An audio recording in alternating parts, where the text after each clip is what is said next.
દોઢેક મહિનાના સમયગાળો વીતી ગયો ત્યારે અમારા આજે 32 ખેડૂતો જે હળદરની જે હળદાકાંડની ઘટના બની હતી એમાં આજે 32 ખેડૂતો આજે જેલ મુક્ત થયા છે।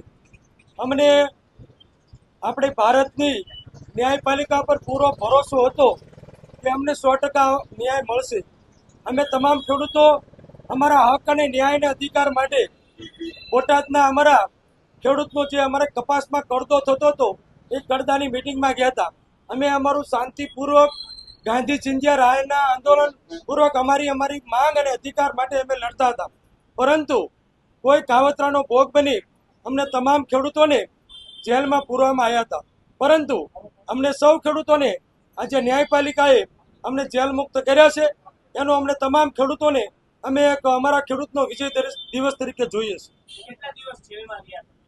આજે જેલમાં રહેવાનો સમય અમે 4 થી 12 તારીખથી અમે જેલમાં છીએ।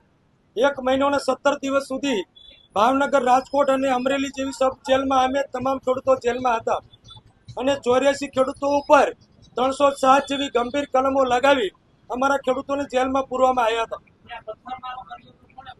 ના, પથ્થરમારો કોઈએ નહોતો કર્યો। કોઈ અસામાજિક તત્વોએ મોટા રૂમાલ બાંધી અને આવી અને અમારું શાંતિપૂર્વક અમારું ટૂંકમાં ગાંધી ચિંધ્યા રાયે અમારું આંદોલન ચાલુ હતું। એ અરસામાં કોઈ અસામાજિક તત્વો મોઢે રૂમાલ બાંધીને આવે છે અને પથ્થરમારો કરે છે, એના કારણે આખી સભા વેરવિખેર થઈ જાય છે। આ 307ની કલમ બિલકુલ ખોટી લગાવવામાં આવી છે। માત્ર ને માત્ર ખેડૂતનો અવાજ આજે ગુજરાત સરકાર દ્વારા દબાવવાનો પ્રયત્ન કર્યો છે। આજે ખેડૂતોને કપાસનો યોગ્ય ભાવ નથી મળતો। કડદામાં બોટાદ માર્કેટિંગ યાર્ડ કે ગુજરાતના 234 માર્કેટિંગ યાર્ડમાં કપાસમાં કે અન્ય ખેત પેદાશો ઉપર લાખો કરોડો રૂપિયાનો કડદો થાય છે। ખેડૂતો પોતાના હૃદયની વાત કરવા માટે બોટાદ માર્કેટિંગ યાર્ડમાં જાય છે, પણ સરકારે ધરાર એનો અવાજ દબાવવાનો પ્રયત્ન કર્યો છે। આ 84 ખેડૂતોને જેલમાં પૂર્યા પછી આ સરકારને એવું લાગ્યું કે આજે સમગ્ર ગુજરાતનો ખેડૂત આજે સરકારના વિરોધમાં રસ્તા પર ઉતર્યો છે અને દરેક જગ્યાએ મહાપંચાયતો થવા માંડી।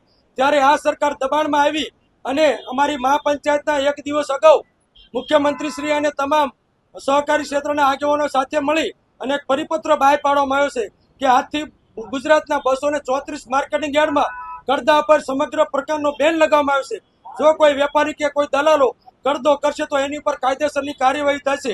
એ અમારો ખેડૂતોનો પહેલો વિજય હતો।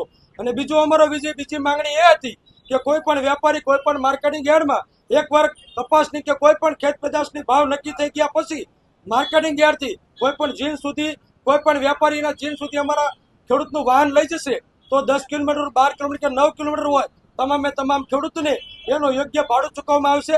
એ પણ સરકારશ્રીનો બીજો પરિપત્ર મિત્રો આજે જાહેર કર્યો છે અને બંને પરિપત્ર એ ખેડૂતોનો મિત્રો બીજો વિજય છે। તો જે 84 ખેડૂતો અમારા જેલમાં ગયા છે એ 84 ખેડૂતોનું બલિદાન મિત્રો આજે યોગ્ય અને વ્યર્થ નથી ગયું, પણ સમગ્ર ગુજરાતના 54 લાખ ખેડૂતોને ન્યાય અને હકના અધિકાર 84 ખેડૂતો આજે અપાયું છે અને આજે 32 ખેડૂતો જેલ મુક્ત થયા છે। એ પણ અમારા ગુજરાતના તમામ ખેડૂત સમાજનો જળહળતો મિત્રો વિજય છે।